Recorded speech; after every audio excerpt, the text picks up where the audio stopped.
ازيكم؟ انا مازن عادل اي عبقرينو من قناه عبقرينو. المفروض الفيديو ده كان يبقى عن الذكاء الاصطناعي للصوتيات، وازاي الذكاء الاصطناعي للصوتيات يبقى جامد جدا والشغل دوت. ولكن حصل مشكله، هي مش مشكله، هي حصل حاجه حلوه يعني. قال لك لا استنى شويه عشان في شويه حاجات جديده بتنزل، الحاجات دي هتخليك تاجل الفيديو. جوجل بتعمل حاجات، مش عارف مين بيعمل ايه، حط لي البرنامج الفلاني في الحته الفلانيه، لا اعمل ابديت هنا، مش عارف، فحاجات خلاني مأجل الفيديو دوت لحد ما يستقروا ويهدوا كده شويه، يبطلوا يلعبوا عشان اعرف اسجل براحتي واعمل الفيديو بعد كده يلعبوا براحتهم ونبقى نعمل ابديتس بعدين يعني. انا المره دي بقى جاي اتكلم عن الصور تاني في الذكاء الاصطناعي. كان في فيديو قبل دوت متسجل ولكن تم حذفه، وده الفيديو النهائي اللي هيطلع عن الذكاء الاصطناعي بالصور للمره اللي مش عارف كام. انا جاي اقول ان ستيبل ديفيوجن بيروح في مناطق تانية حلوه جدا. انا بستخدم ستيبل ديفيوجن عندي على الجهاز بتاعي سكه 50 جيجا، اكتر من 50 جيجا فايلات، وبقعد اجرب حاجات وبلعب هنا وهناك عشان اطلع صور كويسه. بيطلع صور كويسه وكل حاجه، ولكن في حاجه بتطلع صور احسن بتعتمد على ستيبل ديفيوجن برضو. تعالوا نروح للانترو عشان بس ما نطولش في البري انترو، نروح للانترو كده ونرجع وافهمك الدنيا كلها. بعد الانترو انت دلوقتي شايف قدامك موقع اسمه ليوناردو دوت اي اي. يعني ايه؟ انت مين؟ انت بتعمل ايه؟ ليوناردو دوت اي اي بيعمل الستيبل ديفيوجن، بيعمله بالحرف، ولكن هنا مختصر عليك كل اللي انت ممكن تشوفه في ستيبل ديفيوجن وتحمله. هو عمله لك في شكل ويب سايت، انت بس بتقول لهم ادوني اكسس وخلاص. على كده هم بعتوا لي دعوه، قالوا لي جرب وشوف بنفسك الجو عامل ازاي. انا بقى جاي اجرب واقول لك الموضوع عامل ازاي واديهم الفيدباك، انا مبسوط ولا مش مبسوط والكلام ده. هنا عندك شكل الموقع بسيط جدا، ما فيهوش اي حاجه. انت بس هتدخل الميل بتاعك وتقول لهم لو سمحت انا عايز اكسس، هيبعتوا لك ايميل هيقولوا لك اتفضل يا حبيبي الاكسس، ادخل جرب النسخه المجانيه بتاعتنا. انا واخد النسخه المجانيه بصراحه عشان انا بستخدم ستيبل ديفيوجن اساسا، فانا مش محتاج الويب سايت ده لان انا عندي ستيبل ديفيوجن وعندي اغلب المودلز اللي الويب سايت ده بيستخدمها، فقشطه يعني مش محتاجه. طيب بعد ما تسجل، بعد ما يجي لك الاكسس، بتفتح بتلاقي شكل الويب سايت عامل كده قدامك. طب ايه ده؟ انا مش فاهم حاجه مثلا. يعني ايه؟ هنا هتلاقي في الجنب القائمه اللي في الجنب ديت فيها شويه حاجات لازم نكون عارفينها، وفي الفيتشر مودلز، وفي هنا الكرييشنز بتاعت الناس. الفيتشر مودلز دي المودلز اللي انت بتستخدمها او اللي انت لو انت عندك ستيبل ديفيوجن بتحملها. وعايز اقول لك يا الله على مساحه المودلز ديت على الجهاز عندي. انا محمل فوق ال 50 جيجا سكريبت بمودلز وشويه حاجات تانية زياده عشان بس اعرف اطلع صور، ولسه برضو مش 100% بطلع صور كويسه. انا لسه كل ده بتدرب وبدرب المودلز معايا. هتلاقي عندك ليوناردو ديفيوجن دريم شيبر، انا بستخدم الموديل اللي بعديه فينتج ستايل، ده ما جربتوش بصراحه، ممكن ابقى اشوفه. دريم شيبر تاني، وفي ار بي جي ما اعرفوش ده بصراحه، وفي لونا ده بيتكلم عليه كتير جدا نفسي اجربه بصراحه.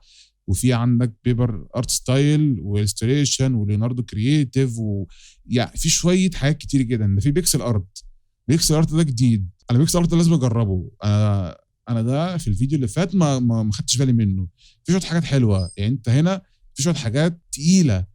الويب سايت ده عامل شويه مودلز حلوه غير المودلز اللي انا عارفها اللي هي دريم شيبر، وشويه المودلز التانية اللي عندي على الجهاز اللي منهم الموديل بتاع اركين. يا الله على موديل اركين، انا برغي، انا عارف ان انا برغي بس انا مبسوط بفكره ان انا بستخدم موديلز بتطلع لي صور بجوده كويسه جدا ومن غير ما ادفع فلوس في ميد جيرني. ميد جيرني يقول لي ادفع، مفيش مجانا خلاص. انا مش هدفع يا عم، انا معايا شويه مودلز بتطلع لي صور بتنافس ميد جيرني حرفيا. طيب نسيبنا من الصفحه الرئيسيه ونشوف القائمه اللي في الجنب. هتلاقي كريدتس في الجنب فوق، الكريدتس او التوكنز او ايا كان 150. انا عندي 130 لان انا استخدمت حبه حلوين يعني عشان بتست يعني، فدول ال 130. وهتلاقي جنبيها ابجريد، لو دوست على كلمه ابجريد هيفتح لك صفحه تانية. الصفحه ديت بيقول لك الخدمات بتاعتنا على كل اشتراك، كل الاشتراكات زي بعض، معانا شويه حاجات تانية مالهاش اي 30 لازمه لو انت جاي دخل تجرب صور بس. يعني هنا بيقول لك برايفت جنريشنز دي مش موجوده في الفري. لو انت دلوقتي زي ميد جيرني كده، لما كنت تعمل سيرفر لوحدك كنت تدخل تعمل صور، هنا مش متاح النظام دوت زي ميد جيرني كده مثلا. لا، ادفع عشان نعملها لك. لو عندك ستيبل ديفيوجن على الجهاز فانت برايفت، هنا مش بيقدم لك الحته ديت. فلو انت هتعمل ايمجز وايمج او تحط صورتك وتحاول تعمل جنريشن فبلاش، انصحك يعني. فصور عاديه قشطه عادي جدا عديها، لكن صورتك الشخصيه او صوره حبيبتك او ايا كان صوره مين لو انت عايز تاخدها كشغله بلاش، ما تعملش كده. في شويه حاجات تانية برضه بيقول لك عليها، والجنريشن كيو مش عارف ايه. انا جربت الكلام ده بتاع جنريشن كيو ده، مفيش مشاكل قشطه، انا الصوره بتتعمل بسرعه، ما عنديش الكلام ده. وفي شويه حاجات تانية ليها علاقه ليها علاقه بال 3 دي وليها علاقه مش عارف ايه قشطه، فكك منها. انت مش محتاج الكلام ده كله، انت محتاج فكره ان انت تطلع صوره زي ستيبل ديفيوجن وميد جيرني. هو الموقع ده يعتبر ستيبل ديفيوجن اصلا. عندك حاجه اسمها الكوميونتي فيد، دي مش هفتحها عشان في شويه حاجات يوتيوب ما يسمحش ان انا اظهرها، لان الحاجات دي لازم تكون في سن معين عشان تقدر تشوفها قشطه، فما ينفعش يعني. وهنا البيرسونال فيد، الحاجات اللي انت بتعملها بتظهر لك في البيرسونال فيد. وفي عندك تريننج والداتا سيتس، دي الحاجات اللي لو انت بتعمل تريننج للمودلز والكلام دوت قشطه، انا ما دخلتهاش مش هدخلها يعني، مش محتاج ان انا اعمل تريننج، ادخل اجرب الويب سايت. وفي عندك حاجات تانية لها علاقه بالمودلز برضو، في هنا اليوزر تولز، الاي اي جنريشن، وفي الاي كانفاس والتكستشر جنريشنز. الاثنين اللي هم البيتا دول مش بتوعنا، انت مش دافع فلوس عشان تجربهم، واصلا هتلاقيهم كامينج سون. يعني لو جيت جربت ممكن يقول لك لا كامينج سون. في هنا السيتنجز، عندك في السيتنجز عندك هنا اليوزر نيم بتاعك، وانت محتاج الموضوع ده ليه؟ انا محتاج ارت، اديوكيشن، فيلم، تي في، ستوك ايمجز، فيديو جيمز، وبقول لهم ان انا عندي اكتر من 18 سنه وان انا محتاج الحاجات دي تظهر عادي جدا للشاشه. وانت ممكن اصلا تخليها تظهر عشان تشوف البروموتس بتاعتها وتسرق منها بروموتس، يعني تسرق منها قصدي شويه حاجات من الوصف يعني. بس انا مش مسؤول عن اي حد تحت 18 سنه بيستخدم الحوار ده، ماليش دعوه. هنرجع تاني للهوم ونشوف المودلز الموجودين. انا استخدمت ليوناردو ديفيوجن.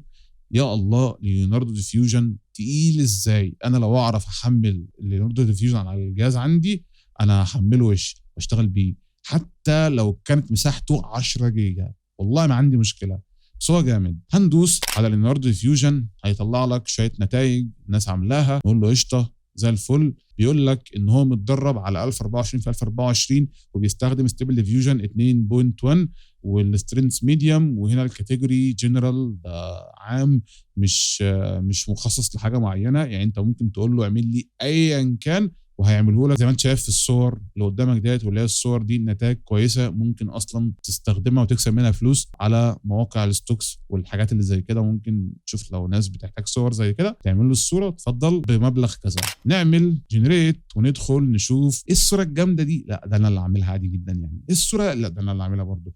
كل دول باستخدام الديفيوجن، ما عدا اخر صورتين دول كنت مستخدم فيهم اللي هو دريم شيبر. لكن الصوره ديت والصوره اللي قبليها دي كانت ليوناردو ديفيوجن، وانا مبسوط جدا.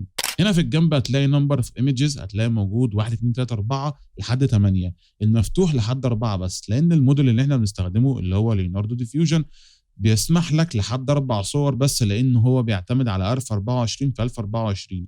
فلو عملت 512 في 512 قشطه هيظهر لك لحد 8 عادي. فاحنا نخليها 1024 في 1024 وندخل على الحاجه اللي بعديها، ودي مفتوحه للناس اللي دافعه فلوس. فانت ممكن تدفع فلوس وتجرب الميزه ديت اللي هي بتقدر تظبط لك الموديل بشكل احسن من كده، وتشوف الريزوليوشن اعلى، بالكونتراست يكون اعلى، بشويه حاجات تانية في الصوره، ديتيلز اجمد بكتير من اللي انت شايفه قدامك دوت. يعني على اساس ان انت شايفه ده اصلا مش ديتيلز، لا هو بص، هو هيودي لك الصوره في ليفل اعلى بكتير، فدي مش متاحه عندي.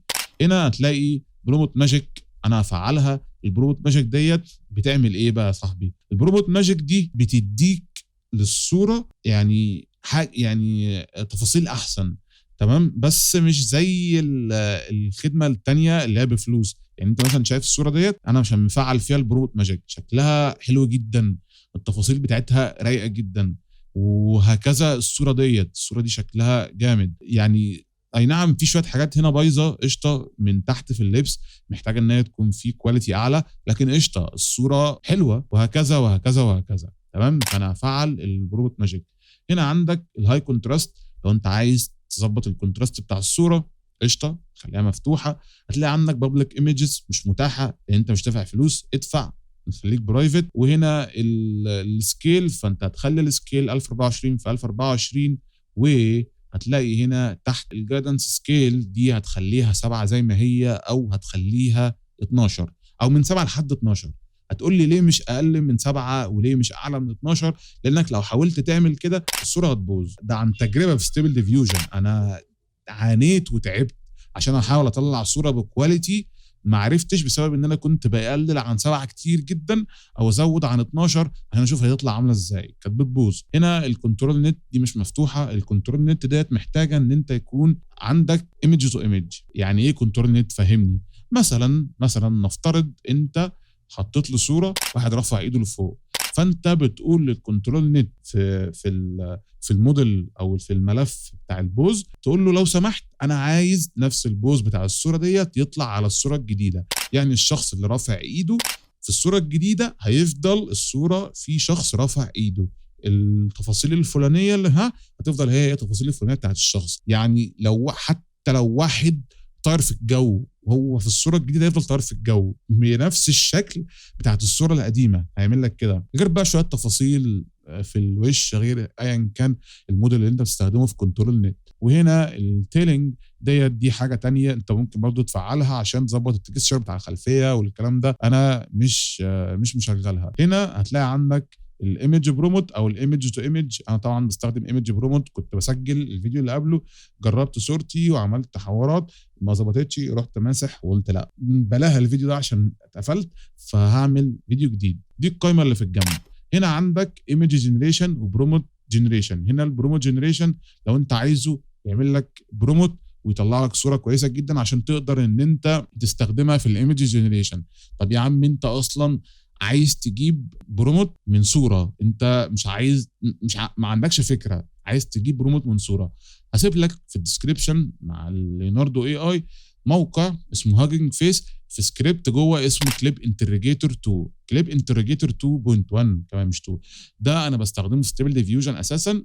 ملف فضلت يعني خلصت عليه باقه وعملت باقه ثانيه وكنت هخلصها عشان اعرف احمله، وحملته في الاخر يعني الحمد لله. ده اللي بيطلع لك الوصف بتاع الصوره. يعني الصوره دي المثال احنا نشتغل عليه، احنا نشتغل على الصوره ديت. انا بسيب كل الاعدادات زي ما هي، كل اللي هعمله هدوس على سبميت بس واستنى، هيدور على تفاصيل الصوره ويشوف الحاجات الحلوه اللي فيها ومش عارف كذا كذا كذا كذا، ويكتب لي التفاصيل، ظبط لي البروموت، واروح حاطه في ستيبل ديفيوجن او ليوناردو او ميد جيرني او ايا كان واشتغل بيه. انا الحوار ده عايز اقول ده من اجمد الحاجات اللي انا جربتها لحد دلوقتي بتاع كليب انتريجيتور. باخد وصف واعمل منه صور تانية بنسخ تانية اجمد بكتير كمان، يعني اجمد من الصوره الاصليه. يعني انا الصوره دي انا اصلا عامل لها صوره تانية اجمد منها. الفكره ان انا مش لاقيها، مش فاكر شلتها فين، بس هي كانت صوره جامده جدا، او في الغالب هي الصوره دي والله ما فاكر. فانا مستني ان هو يخلص، بعد كده هنرجع على ليوناردو ونعمل الحوار ده. قبل ما نيجي هنا في حاجه عندك اسمها نيجاتيف بروموت. ايه النيجاتيف بروموت دوت؟ هنا لما تيجي تكتب البروموت بتاعك بتحط حاجه اسمها نيجاتيف بروموت. هنا بتكتب الحاجه اللي انت مش عايز انها تظهر في الصوره. يعني مثلا في واحد هتلاقيه في الصوره رافع ايده باينه، الصوابع باينه ومش عارف ايه وكده، انت عايز الصوابع تفضل هي الخمس صوابع قشطه، بتكتب له هنا ايرور هاندز مثلا، او بتكتب له نو ايرور هاندز كوما مسافه تكتب نو كذا، او مش لازم تكتب، انت ممكن تكتب نو مره واحده وتكتب بعدها الحاجات التانية اللي انت مش عايز تظهر في الصوره، ايرور فيس، ايرور هاند، ايرور كذا كذا كذا كذا كذا. هنا عشان ليوناردو اي اي بيطلع الصور كويسه جدا وانت مش محتاج تعمل كده. يعني انا مش محتاج ان انا اعمل كده بصراحه. في ستيبل ديفيوجن لو انت بتستخدم موديل مش متدرب كفايه فانت محتاج ان انت تعمل الحوار دوت. هنا خلاص هو خلص، باخد البروموت بتاعي واروح ضايفه هنا وادوس على جنريت. هنا بيقول لك ان هو ياخد 4 توكن لان انت بتستخدم البروموت ماجيك. لو قفلت البروموت ماجيك هياخد 2 توكن بس، فهدوس على جنريت واستناه لحد ما يخلص. الماجيك ده الماجيك بقى، ده الماجيك اللي بجد. الصوره هتطلع جامده جدا. يعني هي الصوره دي تطلع احلى بكتير هنا. بس هو خلص، اتفضل اهو 1 2 قشطه تمام. بس خلاص يعني هنقول ايه؟ روح خد الصوره دي ارميها على موقع ستوك، خد بفلوس اشتري يا باشا على طول. يا عم عايز تعمل شغل اعلى اعمل لها اب سكيل. هتقول لي اعمل لها اب سكيل منين؟ هقول لك بقى منين. في 4 خانات تحت ممكن تعمل اب سكيل، كل واحده فيهم بتعمل لك اب سكيل بشكل مختلف عن التاني واحسن عن التاني. هنا ممكن تعمل ديليت للصوره، ممكن تعمل داونلود للصوره، ممكن تعمل انزوم للصوره، وتاخد منك 5 توكن. يعني ايه بتعمل انزوم للصوره؟ يعني انت شايف الصوره عامله ازاي؟ زي الفكره بتاعت فوتوشوب الجديده اللي انت بتستخدم اداه الكروب وتكبر الصوره وتخليه هو يكملها لك. هنا نفس الكلام بالظبط، بس دي نسخه البيتا. وهنا ممكن تشيل الباك جراوند. ممكن انت اصلا بدل ما تعمل كل الكلام ده روح على موقع ادوبي، افتح فاير فلاي وشيل الخلفيه وحط الخلفيه اللي انت عايزها. روح على موقع بيعمل اب سكيل، اعمل اب سكيل للصوره، ارفعها على موقع ستوك. احلى مسا عليك، دنيا جامده جدا. يعني مش هكتفي بالصوره دي، انا هجرب صوره ثانيه. اجي هنا نحذف، نجرب صوره ثانيه، نشوف صوره نقدر ان احنا نطلع منها نتيجه كويسه. عايز اجيب صوره ميم يعني، او مثلا خلينا نجيب اياد الموجي. كنت انا عايز اخد الستايل دوت واجربه على صوره عندي اشوف هيطلع ولا لا. فقشطه تعالى ناخد نفس الستايل بالظبط نشوف هل ليوناردو ديفيوجن هيطلع لي الصوره او نفس الشكل بتاع الرسمه ولا لا. اصل لو عملها خلصت على كده. انا ليوناردو ديفيوجن ده هعتمد عليه كتير جدا مع ستيبل ديفيوجن عندي على الجهاز. يعني انا ممكن اصلا اسيب ال 50 جيجا اللي انا محملهم واجي ليوناردو ده كل يوم خد شويه صور اعملهم لي هات. بس هو ده اللي انا عايزه. هنستنى شويه، بعد ما يخلص ارجع لكم تاني. طيب هو خلص دلوقتي، هتلاقيه مان ويرنج هيدفونز مش عارف ايه كذا كذا، ديجيتال بينتنج ومش عارف كذا كذا كذا. انت ممكن اصلا تعدل على البروموت دوت بشغل اعلى من كده. ممكن انت تحط له حاجات زياده، ممكن تشيل وهكذا. انا مش هعمل حاجه، انا هدوس على جنريت ونشوف الصوره تطلع عامله ازاي. هي اكيد مش هتطلع 100% زي صوره اياد الموجي، ولكن انا عايز اشوف نفس الستايل بتاع الصوره هيطلع هو ولا لا. لو طلع هو بصراحه انا هتبسط. لا ما طلعش هو بس طلع حلو جدا جدا جدا. كمان الصوابع مظبوطه، الشكل مظبوط، الخلفيه حلوه. بيس هنا كان عامل لايك فقشطه زي الفل. روعه النتائج كلها اللي انا جربتها، روعه جدا جدا. ولسه معايا 122 كريدت او توكن. وكمان كده اصلا هستنى اليوم اللي بعده هيجي لي 150 توكن تاني. كل يوم بيجي لك 150 توكن. بيس الموقع ده جامد، الموقع ده جامد جدا. انا عايزك تدخل تجرب والنتائج ابقى ابعتها لي. عندي وسائل تواصل اجتماعي كتيره جدا في الديسكريبشن. عندي كمان بودكاست بعمله بيترفع على انغامي، جوجل بودكاست، امازون بودكاست، قريب على ابل بودكاست كمان. فانت هتشوف الكلام دوت. عندي كمان فيديوهات قديمه ممكن تشوفها، ممكن تعمل لايك، ممكن تكتب كومنت، ممكن تشترك لو عجبك الفيديو. اتمنى تكون مستمتع بالذكاء الاصطناعي وحابب الفكره وبتحاول ان انت تخليه يساعدك مش تخليه ياخد مكانك وتقعد تعيط. كنت معاك مثلا عادل ايكي هكون متابع عبقرينو. اشوفك الفيديو الجاي او البودكاست الجاي او ازاي او ايا كان. اشوفك الحلقه الجايه. عموما يعني بعمل حاجه مختلفه. اتمنى تكون انت مستمتع. سلام.